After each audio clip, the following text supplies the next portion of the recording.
दिया हमारे पास, that is Coulomb's law of electrostatics.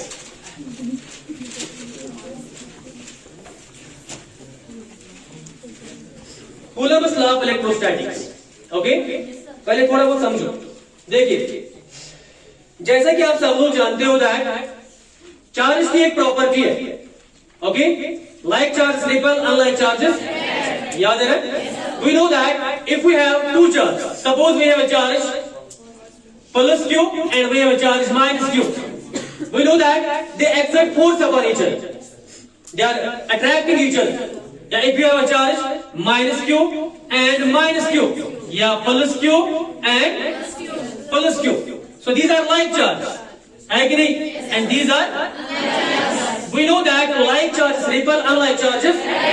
तो ये जो रिपल्शन और अट्रैक्शन है, ये असल में फोर्स होता है, समझते हो? So this repulsion or attraction is actually force, and that force is force of interaction. Sometimes force of attraction and sometimes force of, depending upon whether the charges are unlike or like. जब हमारे पास unlike charges होंगे, there will be always attraction. अच्छा है क्या? तो ये जो attraction है ये असल में फोर्स है।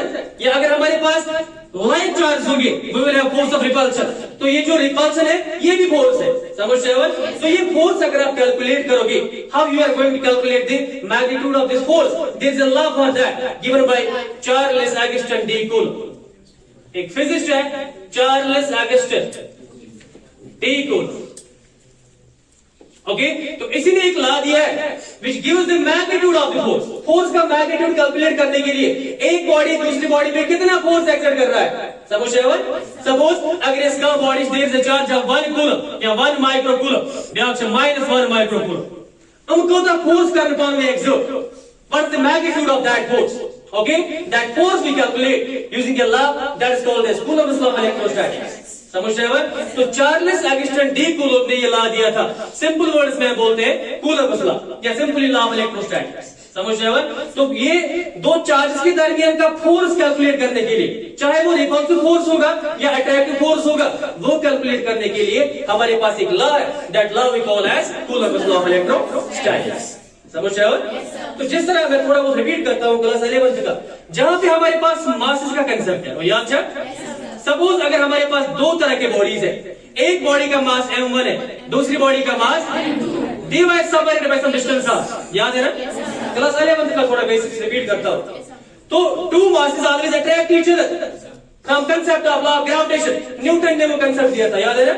और वहां पे हम ये बोलते हैं that two masses always attract with a force, that force is directly proportional to product of masses, याद है ना? And that force is inversely proportional to square of distance, वो याद है ना? तो ये दो मासेस के दरमियान का फोर्स है, ये फोर्स ऑलवेज अट्रैक्टिव होता है, पर जब आप डील करोगे विद चार्ज के साथ, यहाँ पे अनलाइक पेयर है, यहाँ पे लाइक पेयर है, इट हैज कोई फोर्स यहाँ पे अट्रैक्टिव भी होगा और रिपल्सिव भी होगा, ओके। और वो कैलकुलेट करने के लिए हमारे पास जो लॉ है that is Coulomb's law of electrostatics, okay. तो ज्यादा फर्क नहीं है यहाँ मास के रिलेटेड और यहाँ चार्ज के related. When you combine this effect you are getting F directly proportional to m1 m2 divided by, या we use F equal to G m1 m2 by r, देखो याद है ना? ये सिंपल लॉ ऑफ ग्रेविटेशन है, universal law of gravitation, वो याद है ना? इसी के रिलेटेड अगर आप यहाँ पे देखोगे कुछ वैसा ही लॉ दिया है कूलम्ब ने, दो चार्ज के दरमियान का law, okay. It's always two bodies attract या टू चार्ज अट्रैक्ट या टू चार्ज रिपल, और ये रिपल्शन या अट्रैक्शन जो है it is basically a force, okay. That force is dependent upon the product of charge. F is directly proportional to Q1 and that force is inversely proportional to square of distance between. ये कुछ इस तरह से, इसी तरह से similar to this, समझते हो? तो न्यूटन का कंसेप्ट, कूलम्ब का कंसेप्ट, ये दो मासेस के दरमियान का फोर्स है और ये दो चार्ज के दरमियान का फोर्स है, याद है? फर्क क्या है? This is always attractive because masses can attract, there is no repulsion, समझते हो? तो यहाँ पे अट्रैक्शन भी होगी और रिपल्शन भी होगी, समझते हो? So here you can have force of attraction as well as force of, तो यही एक इक्वेशन हमें यहाँ पे मिलता है, ओके, जहां पे जिस तरह यहाँ पे F equal to G m1 m2 by r square है, हमें यहाँ पे भी कुछ इक्वेशन मिलेगी जिससे हम दो चार्जेस के दरमियान का फोर्स कैलकुलेट कर सकते हैं। समझ आए? तो उसी इक्वेशन को आप आगे देखोगे, that equation we call as Coulomb's law of electrostatics. समझ आए? तो सिंपल वर्ड्स में कूलम ने ये देखा दैट दो चार्ज अगर अट्रैक्ट करते हैं या रिपल करते हैं, ओके, तो उनका जो फोर्स ऑफ अट्रैक्शन या रिपल्शन है, it is dependent upon two factors. One, it depends upon the product of the charge. Second, it depends upon inversely as the square of distance between them. समझ आए? तो when you combine this effect, you are getting a new equation F proportional to Q1 Q2 divided by, तो ये हमारे पास coulomb का concept है। समझ आए? दैट मीन जो स्टेटमेंट यहाँ पे है given by Charles Augustin de Coulomb, that force of interaction, interaction means यहाँ पे अट्रैक्शन भी होगा और रिपल्शन भी होगा। समझ आए? Force of interaction between any two charge या between two point charges is directly proportional to the product of charges and inversely proportional to the square of distance between them. समझ आए? So this we call as Coulomb's law of electrostatics. Okay? तो अगर हमारे पास दो तरह के charge, एक Q1 है, दूसरा they are separated by a distance. Coulomb found that between these 2 point charges there is force of interaction. Sometimes force can be attractive and sometimes force can be depending upon the case. If you have like pair, there will be repulsion. If you have unlike pair, there will be attraction. वही attraction और repulsion calculate करने के लिए, वो force का value magnitude calculate करने के लिए हमारे पास जो लॉ है, that's Coulomb's law, F directly proportional to Q1 Q2 divided by R। समझ आए? Okay, consider 2 point charges Q1 and Q2 separated by a distance R.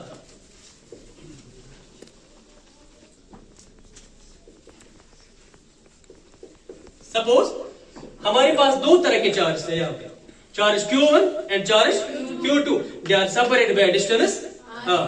समझ आए? तो इनके दरमियान का जो फोर्स है, that is given by which law? Coulomb's law. Therefore, according to Coulomb's law, therefore, according to Coulomb's law, we have, okay? So, अगर दो चार्ज है Q1 and Q2, they are separated by distance R. We know that there will be some force, either attraction or repulsion, depending upon the cases. अगर like charge आसन तेल को repulsion, अगर unlike charge आसन तेल को attraction. समझ आए? So, therefore, according to Coulomb's law, we have जो force है, it is directly proportional to the product of magnitude of charge, और मैग्नीट्यूड को हम मॉडल्स में लेते हैं। समझ आए?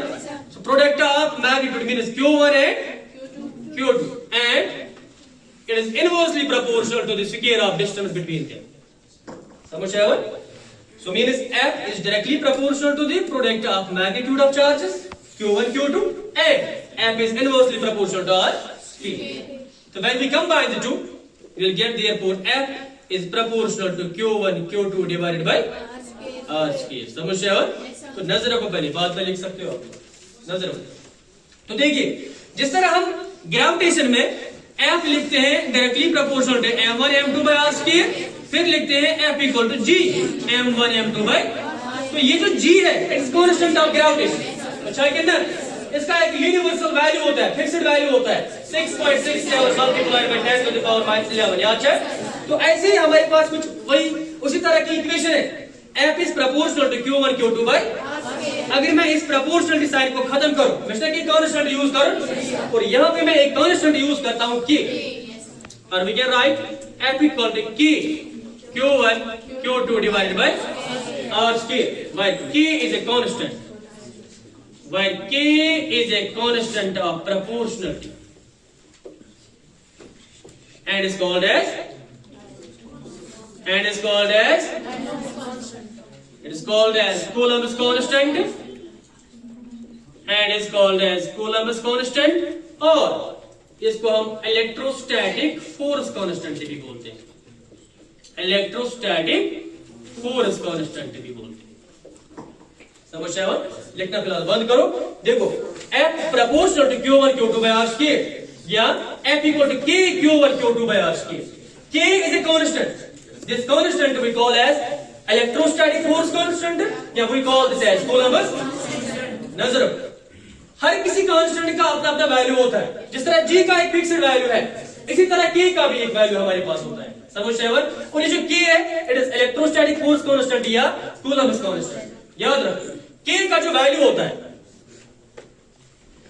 नजर रखो पहले, ये जो K है ये 2 पॉइंट्स पे डिपेंडेंट होता है। Good, it depends upon the medium between the charge particles. Suppose यम चार्ज पार्टिकल छा फ्री स्पेस मस, यम छा वाटर्स मस या यम छा ऑयल्स मस। समझ सेवन। आपको फ्री स्पेस भी आपको मीडियम, फ्री स्पेस में एक वैल्यू होगा फोर्स का या K का, ओके, मीडियम में दूसरा वैल्यू होगा। तो मतलब को K का जो वैल्यू होता है, it depends upon the medium between the charge particle. Charge particle किस मीडियम में, फ्री स्पेस में है या किसी और मीडियम में, तो इसका वैल्यू उस पर डिपेंडेंट है। समझ seven. So got new, it depends upon the medium between the charge particles. Charge particles point याद रखो। सेकंड पॉइंट देखो, जिस तरह हमारे पास G का वैल्यू है 6.67 multiplied by 10⁻⁻11 newton metre square पर किलोग्राम। अच्छा के अंदर देखो, ये ऐसा सिस्टम मस, न्यूटन ऐसा में है, मीटर ऐसा में है, किलोग्राम छा के अंदर, तो ना ऐसा सिस्टम कौन सा बना है value 6.67 multiplied by 10⁻⁸ dyne centimetre square पर ग्राम स्क्वायर। फॉर मुझे लास्ट ईयर बोला है मैंने। दैट मींस इस G का वैल्यू चेंज भी होता है अगर आप यूनिट चेंज करोगे। समझ सेवन। ऐसे ही हमारे पास जो K का वैल्यू है, पहले ही डिपेंड करता है medium between the charge particles, और second it depends upon the type of unit use. समझ सेवन। हम ऐसा यूनिट यूज करते हैं या सीजीएस यूनिट यूज करते हैं, तो ये वहां पे भी डिपेंड करता है। It depends upon the type of units use, कौन से यूनिट्स यूज हुई है। लिखना बंद करो पहले, बाद में लिखोगे, ठीक है। तो F equal to K Q1 Q2 by R square, where K is a constant called as Coulomb constant या electrostatic force constant। इस K का वैल्यू किस किस पे डिपेंड करता है, एक ही डिपेंड करता है कि मीडियम क्या है। समझ सेवन। तब मीडियम कुछ डिफरेंट वैल्यू, ओके, या ये डिपेंड करता है upon the type of units used, okay. और इसका जो वैल्यू होता है ऐसा सिस्टम में, याद रखना ये पॉइंट, इट्स वेरी इंपॉर्टेंट। इन ऐसा यूनिट्स जो K का वैल्यू होता है, it is 1/4 pi epsilon not. Last year मैंने बोला है बहुत बार, ठीक है। तो K का जो वैल्यू होता है, it is 1/4 pi epsilon not. Epsilon not को छोड़ के मैं इसके बाद आपको बोल सकता हूं इसका व्हाट डज दिस मीन, ठीक है। फिलहाल आप K का वैल्यू देखो, ऐसा यूनिट्स में इसका जो वैल्यू होता है इन फ्री स्पेस, समझ आपको फ्री स्पेस आपको मीडियम, फ्री स्पेस में K का वैल्यू होता है 1/4 पाई एप्सिलॉन नॉट, या एप्सिलॉन 0 बोल सकते हैं। फिलहाल में दिए थे, अगर मैं K का वैल्यू यहां पुट करूं, पूछ रहा K जो इक्वेशन बनेगी फोर्स के लिए, it is F equal K के बदले क्या आएगा 1/4 pi epsilon naught Q1 Q2 divided by. This is the law, this equation we use for calculation of electrostatic forces, चाहे इलेक्ट्रोस्टैटिक फोर्स ऑफ अट्रैक्शन है या इलेक्ट्रोस्टैटिक फोर्स ऑफ रिपल्शन है, and this equation we call as Coulomb's law of electrostatics. समझ सेवन। And this we use for calculation of the interaction या force of interaction between the two charge particles. समझ सेवन। And the equation is F equal to 1/4 pi epsilon 0 Q1 Q2 divided by R। समझ सेवन guys, शाबाश। Now अभी लिखना बंद करो। फिलहाल देखो हमारे पास K का फिक्स्ड वैल्यू है, फिलहाल फ्री स्पेस में ये वैल्यू है इसका, देखो 1/4 पाई एप्सिलॉन नॉट। और तो ये बुक पे लिखे K का जो न्यूमेरिकल वैल्यू होता है, इट इज 9 × 10⁻⁹। या कुछ प्रूव करें इसके बाद। फिलहाल ये याद रखो, यहाँ पे K जो कांस्टेंट यूज हुआ है, इसका जो ऐसा यूनिट्स में वैल्यू है, it is 1/4 pi epsilon 0। And second point, जो इसका न्यूमेरिकल वैल्यू आप देख सकते हो आगे, इट इज 9 × 10⁻⁹। देखो अगर आप K की यूनिट देखोगे, यहाँ पर क्या फोर्स का यूनिट क्या है, न्यूटन। बेशना R स्क्वायर, मल्टीपल R का यूनिट क्या बनेगा, वो मीटर स्क्वायर। और यहाँ पे चार्ज है Q1 Q2, अब कैसे डिवाइड, वो पर कूलम्ब स्क्वायर। समझ रहे हो। तो मतलब को K ऐसा यूनिट्स में इन फ्री स्पेस K का वैल्यू होता है 1/4 पाई एप्सिलॉन 0, और जो न्यूमेरिकल वैल्यू इसके बाद मैं प्रूव करके देता हूं, it is 9 × 10⁹ newton metre square पर कूलम्ब। समझ रहे हो। तो ये वैल्यू यहां पुट करके we are getting the equation, the first equation of Coulomb's law, that is F equal to 1/4 pi epsilon 0 Q1 Q2 divided by R। This is electrostatic law, and this law we use for calculation of electric interaction, sometimes attraction and sometimes repulsion, depending upon the nature of electric charge. Okay, and this is given by either F equal to K Q1 Q2 by R square, या F equal to 1 by 4 pi epsilon 0 Q1 Q2 by R square. समझ आओ? नजर रखो, dot point one game check. आपने यहाँ पे ये वाला पॉइंट देखा. क्वेश्चन में करूँ what is epsilon 0? Last year मैंने बोला भी है, एप्सिलॉन 0 जो यहाँ पे है, it is permittivity of free space. नजर रखो, permittivity of free space. What does that mean, permittivity of free space? बोलो. देखो, electric charge is the source of electric field. आगे देखोगे आप, जहां जहां पे इलेक्ट्रिक चार्ज है उसके इर्द गिर्द एक रीजन होता है, that is called as electric field. 10th में पढ़ा होगा, charge is the source of electric field. जहां जहां चार्ज वहां इलेक्ट्रिक फील्ड होगा. समझ रहे हो? उस इलेक्ट्रिक फील्ड को हम इलेक्ट्रिक लाइन्स ऑफ फोर्स से रिप्रेजेंट करते हैं. which was the electric field lines. which was the electric field lines करना इस रिप्रेजेंट का, तुम करना इस रिप्रेजेंट इलेक्ट्रिक फील्ड. ओके, क्यों मतलब ये चीज चार्ज के रिलेटेड पढ़ते हैं कांसेप्ट. ये असना field lines from one two another. which was the class 10th. that means ये जो परमिटिविटी ऑफ फ्री स्पेस है, परमिटिविटी मींस कितनी इजीनेस या कितनी डिफिकल्टी होगी इलेक्ट्रिक लाइंस ऑफ फोर्स या इलेक्ट्रिक फील्ड लाइंस को किसी मीडियम में पास होने के लिए. सपोज फ्री स्पेस में एक हिसाब से वो एक तरीके से पास होंगे, मीडियम में थोड़ा डिफिकल्ट. समझते हो? या वाटर या ऑयल या कुछ और लोगे. समझते हो? That we call as permittivity. It is simply the easiness or difficulty with which the field lines can pass through a medium. That easiness or difficulty we call that permittivity of the free space. समझते हो? Free space में एक value, medium में कोई और value होगा. समझते हो?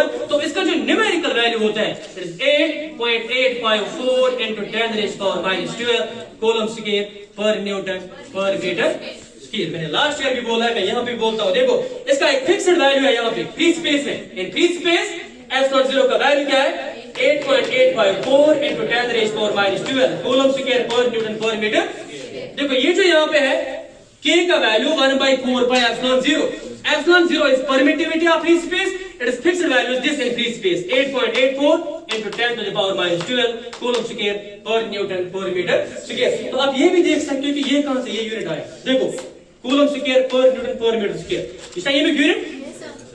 देखो अगर भी योर है, समझते हो? फोर्स किसे एम जाए, ये बनते हैं 1 by f. चाहे कितना epsilon 0 by 1 by 4 pi f. Suppose वे कैसे q1 q2 divide by r. q1 q2 को चार्ज कूलम कूलम क्या को कूलम बनकर क्या है वे कैसे सुई को coulomb square per newton per metre. इसका एक वैल्यू है 8.854 into 10 raised to power minus 12 coulomb square per newton per metre square. इसका एक यूनिट है. समझते हो? याद रखो इन फ्री स्पेस एप्सिलॉन 0 का ये वैल्यू है and this coulomb square per newton per metre square it is the unit. Okay, जो इक्वेशन हमारे पास है F equal to 1 by 4 pi epsilon 0 Q1 Q2 by R square. this represents Coulomb's law. okay, and this Coulomb's law of electrostatics आप लिख सकते हो.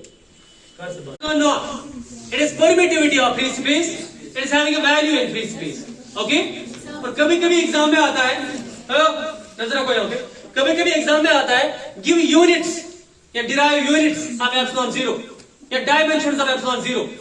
Okay, या कभी कभी ये भी आता है फाइंड द न्यूमेरिकल वैल्यू या calculate the numerical value of this की.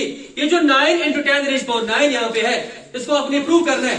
How it is equal to 9 into 10 raised to power 9. समझ रहे हो? तो 3 पॉइंट्स हम यहाँ पे हाईलाइट करेंगे. एक, यूनिट्स ऑफ एप्सिलॉन 0 डिराइव करेंगे. Second, dimensional formula for epsilon 0 and third point is the value of K 9 into 10 raised to power 9 newton metre square per coulomb square. Okay, तो पहले हम करेंगे units. Unit of epsilon naught. नजर कभी कभी आता है एक मार्क्स का. ओके, आपने यहां देखा it is coulomb square per newton per metre square. Let me derive. Okay, देखो एप्सिलॉन नॉट का कांसेप्ट कहां से आया. वी नो दैट, नजर we know that force is what 1 by 4 pi epsilon naught Q1 Q2 by. ये हमारे पास अभी जो इक्वेशन हमने ली है कूलम्स लॉ की equation F equal to K या 1 by 4 pi epsilon 0 Q1 Q2 by R square. और यहीं पे हमें यूज होता है एप्सिलॉन नॉट. इसी का यूनिट चाहिए हमें. ओके, तो F equal to 1 by 4 pi epsilon naught Q1 Q2 by. आप ऐसे भी लिख सकते हो एप्सिलॉन नॉट को यहां लेके it is epsilon not equal 1/4 pi f q1 q2 divide by r square. तो अब यूनिट्स अगर देखोगे आप, यूनिट ऑफ एप्सिलॉन नॉट ये 1 डिवाइड बाय 4 पाई का कोई यूनिट होगा? नो। f का यूनिट क्या है? न्यूटन। क्या मुझे सुना कि f का यूनिट क्या है? न्यूटन। q1 का यूनिट क्या बनेगा? q2 का क्या बनेगा? डिवाइड बाय r का, तो ये बनेगा मीटर स्क्वायर, है ना? Coulomb and coulomb is divide by goes newton metre square, so you go coulomb square per newton per metre. This is the unit of epsilon naught, coulomb square per newton per metre square. Okay, अभी मत लिखो, मन में लिखिए। Dimensions देखते हैं, नजर रखो। आप में से कौन कैलकुलेट कर सकता है डायमेंशंस ऑफ एप्सिलॉन नॉट या डायमेंशनल फार्मूला?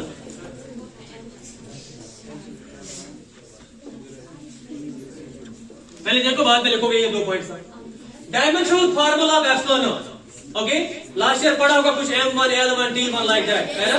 तो वही यहां पे यूज कर रहे हैं। डायमेंशंस में हम 3 तरह के फंडामेंटल्स लेते हैं, फिलहाल मास, लेंथ एंड। तो हम अगर यह इलेक्ट्रिसिटी के बारे में बांटते हैं तो करंट ऐड करो, करंट का डायमेंशनल फार्मूला A होता है, याद है? A is ampere, it is itself base, it is fundamental. Okay, साथ में से A करंट भी आता है, फंडामेंटल, इसका मास, length, time.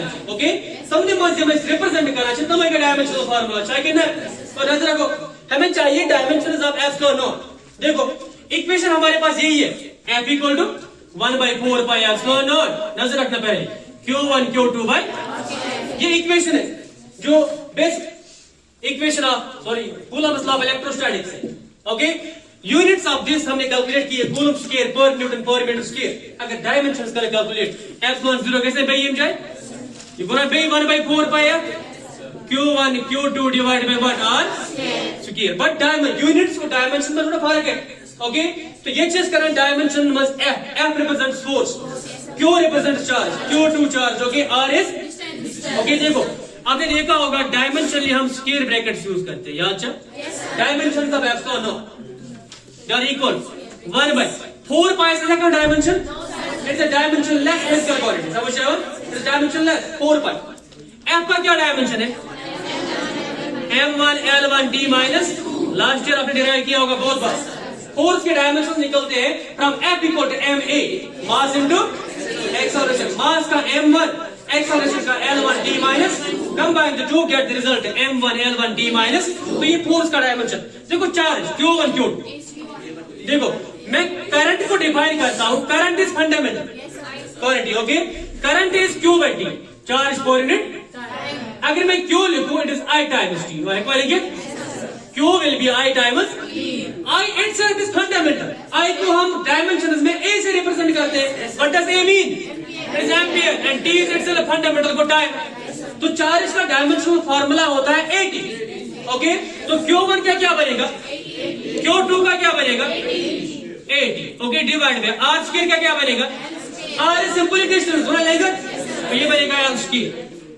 Okay, so therefore dimensions of epsilon naught, देखो m1 कैसा है? ये बन m minus 1, लेकिन ना ये कैसा है? क्या बन l minus t plus 2। Okay, a into a is t into t is t square, है ना? देख क्या को l minus 2, थोड़ा सिंपलीफाई कर दो, तो ये बनेगा m minus 1। देखो l minus 1 l minus 2 कितना बनेगा? It is l minus 3, t2 is t raised power 4 and a, this is dimensional formula for epsilon naught called as permittivity of free m minus 1 l minus 3 t4 and a square। So this gives the unit of epsilon naught, coulomb square per newton per meter square, and this gives the dimensional formula m minus 1 l minus 3 t4 a square। Okay, लिखो ये 2 point. numerical value of k।